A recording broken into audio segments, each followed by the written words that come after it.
सुबह के 8:30 बज चुके हैं और आपने देखना शुरू कर दिया है लाइव सिटीज का विशेष कार्यक्रम सुबह की चाय। महागठबंधन में उठापटक शुरू हो गया। ऐसा हम इसलिए कह रहे हैं क्योंकि बीते दिनों महागठबंधन की बैठक हुई, उसमें से मुकेश सहनी का अचानक गायब हो जाना, सवाल उठने शुरू हो गए। इसके अलावा राहुल गांधी और तेजस्वी यादव बिहार में एक साथ एक मंच पर दिखने वाले हैं। बड़ी रैली, बड़ी तैयारी। इसके अलावा हम बात करेंगे चुनाव से पहले नीतीश कुमार एक के बाद एक बड़े फैसले कर रहे हैं। इसके अलावा हम बात करेंगे चिराग पासवान को लेकर। चिराग पासवान का तेवर अब बदला हुआ नजर आ रहा है, बैकफुट पर आ गए हैं। वहीं कल से यानी कि 1 अगस्त से बिहार में 125 यूनिट बिजली जो है वो फ्री मिलने लगेगी। इसके अलावा हम वहीं बात करेंगे राजद एमएलए रीत लाल यादव को लेकर, आखिर क्यों जज के सामने वो रो पड़े। इन तमाम मुद्दों पर बातचीत करने के लिए हमारे साथ सीनियर जर्नलिस्ट रवि उपाध्याय हैं विशेष चर्चा के लिए। सर, क्या तेजस्वी यादव का जो तेवर है वो बदला हुआ नजर आ रहा है? नहीं, देखिए तेवर बदला हुआ नहीं आया। देखिए ये महागठबंधन इंडिया ब्लॉक की हमको जहां तक याद पड़ रहा है छठी बैठक है। हाँ। ये तो छठी बैठक है। आप देख रही हैं कि कैसे कैसे करके तेजस्वी, और ये तो बैठक माने आपको ऐसे सामान्य रूप से, लेकिन डिजिटली आप देखिएगा महागठबंधन के नेता एक दूसरे से जुड़े हुए हैं, क्योंकि उनको एनडीए को शिकस्त देना है इस बार, नरेंद्र मोदी के चुनावी रथ को, या ऐसे कह लीजिए डबल इंजन की सरकार को बिहार में रोकना है।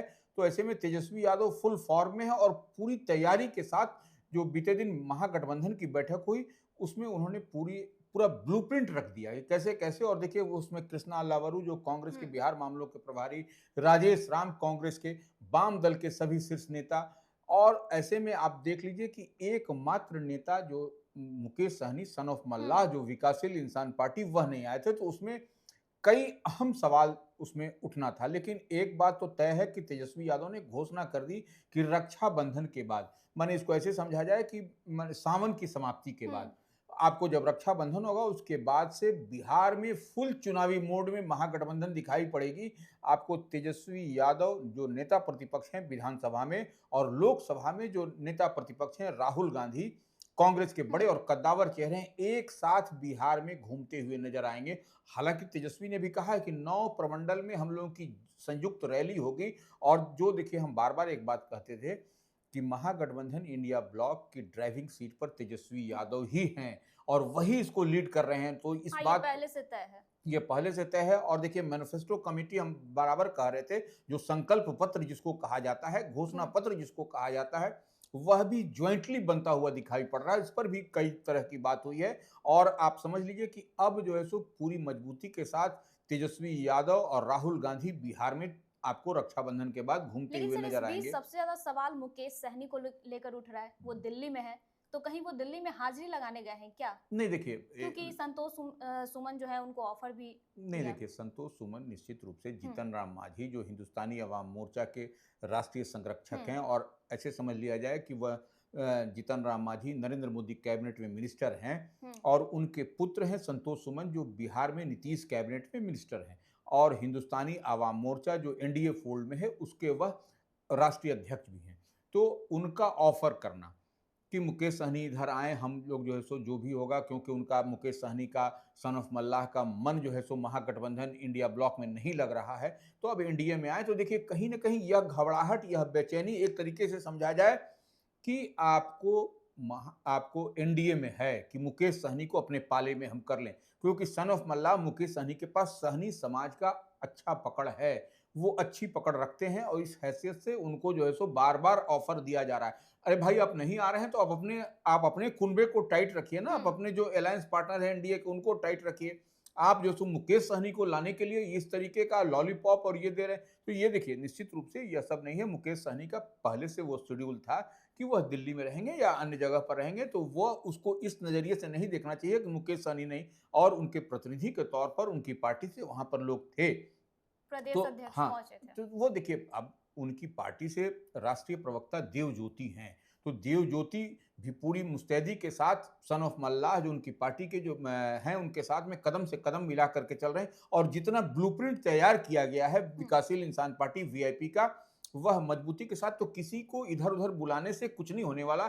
सन ऑफ मल्लाह मुकेश सहनी मजबूती के साथ इस बार हैं, महागठबंधन में। महागठबंधन में हैं और जो 60 सीट, हालाँकि 60 सीट उन्होंने डिमांड किया है। तो देखिए, डिमांड करना कोई भी नहीं अपने अलायंस पार्टनर के बीच में डिमांड करता है लोग। हाँ, अपनी भी आप बातों को रख सकते हाँ, हैं आप। बिल्कुल, तो यही तो लोकतंत्र है और यही देखिए one man show, one man army नहीं है आपको महागठबंधन। वहाँ पर सब कुछ बैठ कर के लोकतंत्र की यही खूबसूरती है कि आप जो है सो बात करिए, चीत करिए और उसके हुँ। बाद से उसको सॉर्ट आउट समाधान किया जाता है। आपस में मिल बैठकर सब बातचीत करेंगे। बिल्कुल। चुनाव है सर, नीतीश कुमार एक के बाद एक बड़े फैसले ले रहे हैं। कितना फ़ायदा होने वाला है?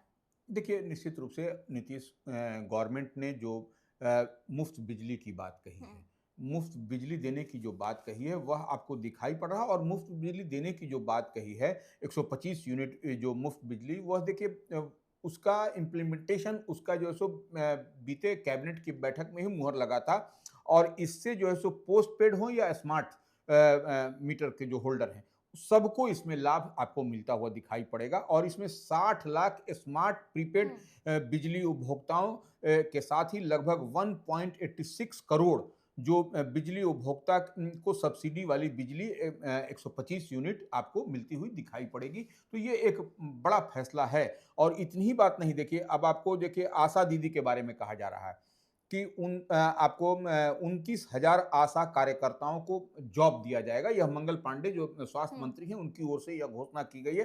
तो कहीं न कहीं नीतीश सरकार, जो नीतीश गवर्नमेंट है, वह भी ब्लूप्रिंट तैयार कर रही है और लगातार आप देख रहे हैं कि 1 लाख जो है सो शिक्षकों की बहाली की बात कही जा रही है। तो कई सारी योजनाएँ और देखिए, अब इस बार का जो चुनाव होगा, वह विकास और रोजगार पर ही होगा। जो पलायन है उस पर कंट्रोल करने के लिए और रोजगार देगा, तभी बिहार का नाम आम आवाम में होगा और आप इसका गवाह पूरा बिहार रहा है कि 2020 के विधानसभा चुनाव में तेजस्वी यादव जो नेता हुँ, प्रतिपक्ष हैं, उन्होंने बेरोजगारी और पलायन को एक बड़ा मुद्दा बनाया था। उसी मुद्दे पर उस बार का 2020 का विधानसभा चुनाव भी हुआ था और इस बार आप जो 2025 में भी अब विधानसभा का आम चुनाव नवंबर में होने जा रहा है, उससे पहले यह एक परसेप्शन, यह एक बनाया जा रहा है कि नीतीश गवर्नमेंट भी जो है सो इस मुद्दे पर काम करती हुई दिखाई पड़ रही है।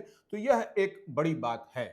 इधर सम्राट चौधरी को लेकर भी बात करेंगे। प्रशांत किशोर को लेकर उन्होंने बड़ी बात कह दी है। देखिए, प्रशांत किशोर जनसुराज के सूत्रधार हैं, जनसुराज का उन्होंने ही नींव डाला। हुँ, तो ये और प्रशांत किशोर की देखिए एक पकड़ और चमक और धमक दिखाई पड़ रही है। आप देखिए कि बिहार में 2 ही ध्रुव है, एक ध्रुव आपको एनडीए हुँ, और दूसरा है इंडिया ब्लॉक महागठबंधन। तो इसमें ट्रायंगुलर फाइट की जब बात होती है तो निश्चित रूप से जनसुराज जो प्रशांत किशोर की पार्टी है, प्रशांत किशोर जिसके सूत्रधार हैं, वह जो है सो कहीं न कहीं उसका स्टेक बनता हुआ, उसका जो है सो बनता हुआ दिखाई पड़ रहा है और मजबूती के साथ बन रहा है। आप इसका गवाह पूरा बिहार बन रहा है कि देखिए, मौसम के तमाम मिजाज बदलने हुँ। के बाद, बिजली, पानी कड़क रही है, उसके बावजूद प्रशांत किशोर जहाँ-जहाँ जा रहे हैं, उनकी सभाओं में अपार भीड़ जुट रही है और गाँव की हम बात कर रहे हैं या शहरी क्षेत्र की बात नहीं कर रहे हैं। गाँव में जिस तरीके से उनका पेनिट्रेशन है, जिस तरीके से वह काम करते हुए दिखाई पड़ रहे हैं, उनसे लोग कनेक्ट कर रहे हैं,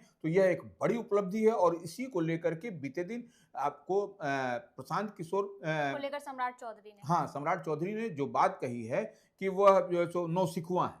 हुँ, ये नौसिखुआ कहना तो देखिए, आप प्रशांत किशोर जितनी बात कह रहे हैं, जब सरकार को घेर रहे हैं, डाटा ला रहे हैं वो। हाँ, निश्चित रूप से तो वह अब जो सो कह रहे हैं कि नौसिखुआ हैं। प्रशांत किशोर तो नौसिखुआ नहीं है। प्रशांत किशोर के बारे में अगर किसी को जानकारी लेनी हो तो उनके आप अब तक उनका प्रोफाइल खंगाल लीजिए कि वह किसके-किसके साथ रहे हैं, किसकी रणनीतिकार बड़े-बड़े नेताओं के भी रहे हैं बिल्कुल, वो। तो वो आपको प्रधानमंत्री नरेंद्र मोदी के ही फर्स्ट टेन्योर में वही साथ में थे। इसके अलावा कई चीफ मिनिस्टर हैं जो उनके कार्यकाल उनके साथ में, उनके सानिध्य में रह करके बेहतर परफ़ॉर्म किया है। तो प्रशांत किशोर को नौसिखुआ कह देने भर से नहीं होगा। अब देखिए, प्रशांत किशोर जब ठीक है, राजनीतिक लड़ाई है, व सम्राट चौधरी उप मुख्यमंत्री हैं, बिहार विधानमंडल में वह नेता हैं भारतीय जनता पार्टी के, वह एक अलग विषय है। लेकिन जब प्रशांत किशोर किसी बात को कह रहे हैं, तो उस बात को समझना पड़ेगा। इसी तरीके से कह के हल्के-फुल्के उसमें में आप फैक्ट होता है। निश्चित रूप से उसको आप आउटराइट रिजेक्ट नहीं कर सकते हैं। बात चिराग पासवान को भी लेकर करेंगे। नीतीश कुमार से नाराज चल रहे थे और अचानक से बैकफुट पर आ जाना चिराग पासवान का। नहीं, देखिए, चिराग पासवान कभी भी हम नहीं जहाँ तक देख और समझ पाते हैं, चिराग पासवान कभी भी जो है सो मुख्यमंत्री नीतीश कुमार से नाराजगी की बात, वह पहले का कालखंड छोड़ दीजिए, हुँ, 2020 की बात छोड़ दीजिए आप, लेकिन उसके बाद के जब नरेंद्र मोदी कैबिनेट में वह मिनिस्टर हैं, उसके बाद से वह देखिए जितनी बात कह रहे हैं चिराग पासवान, उनकी बात को अगर यदि आप क्लब करिएगा, हुँ। जोड़िएगा, एक दूसरे से डॉट मिलाइएगा या फिर उसको डिकोड करिएगा, तो स्पष्टता के साथ दिखाई पड़ेगा कि चिराग पासवान जो लोक जनशक्ति पार्टी रामविलास के राष्ट्रीय अध्यक्ष हैं, नरेंद्र मोदी कैबिनेट में मिनिस्टर हैं, तो वह क्या कह रहे हैं। वह निश्चित रूप से बिहार में जो डबल इंजन की सरकार है, नीतीश गवर्नमेंट को वह मजबूत करने की बात कहते हैं।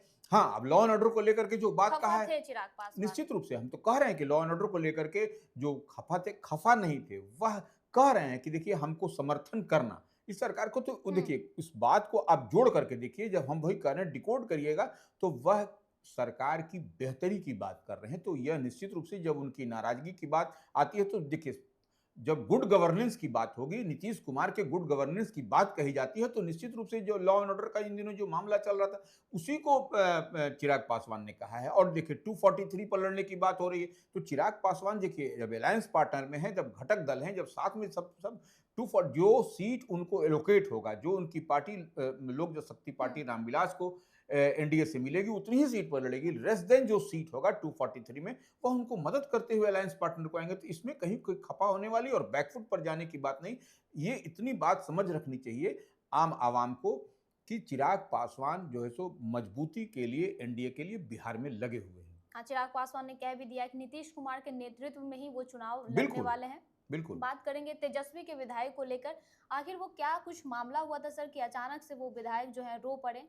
नहीं देखिए, निश्चित रूप से दानापुर से विधायक हैं राष्ट्रीय जनता दल के रीतलाल यादव। रीतलाल यादव। वो उनको एक मामले में इस तरीके से कथित रूप से उनको इन्वॉल्वमेंट उनका दिखा करके उनको यहाँ से पटना से उनको भागलपुर जेल भेज दिया गया। और इससे पहले देखिए वो एमएलए हैं, सिटिंग एमएलए हैं, हुँ, तो उनके साथ भी नियम कायदा कोई नॉर्म्स होता है। उस नॉर्म्स के तहत अगर यदि आप देखिएगा, तो उस नॉर्म्स के तहत उनको तो उस तरीके से रखा नहीं जा रहा है। जो बात जितनी बात छन करके आ रही है, और तो और बीते दिन आपने देखा कि एमपी एमएलए कोर्ट में जब उनका उनकी प्रोडक्शन पेशी हुआ, हुई। हाँ, पेशी हुआ, तो उसमें किस तरीके से वह एकदम रो माने पड़े, फपक पड़े फपक जज के पड़े। निश्चित सामने। रूप से कोई भी आदमी जो आम आवाम से जुड़ा हुआ जनप्रतिनिधि है, उसको देखिए आप ठीक है, आप विद इन लॉ, लॉ क्या कहता है उस लॉ के हिसाब से आप काम करिए। लॉ यह कभी नहीं कहता कि किसी आदमी रो पड़ रहा है, जनप्रतिनिधियों ने जिसके पास में हजारों हजार लोगों का समर्थन और जनता से चुन करके आया हुआ है, उसको आप इस तरीके से आप रख करके वो रो पड़ रहा है और कह रहा है इच्छा मृत्यु की मांग जज कर के रहा है, सामने ये जज के कहना। सामने कह रहा है।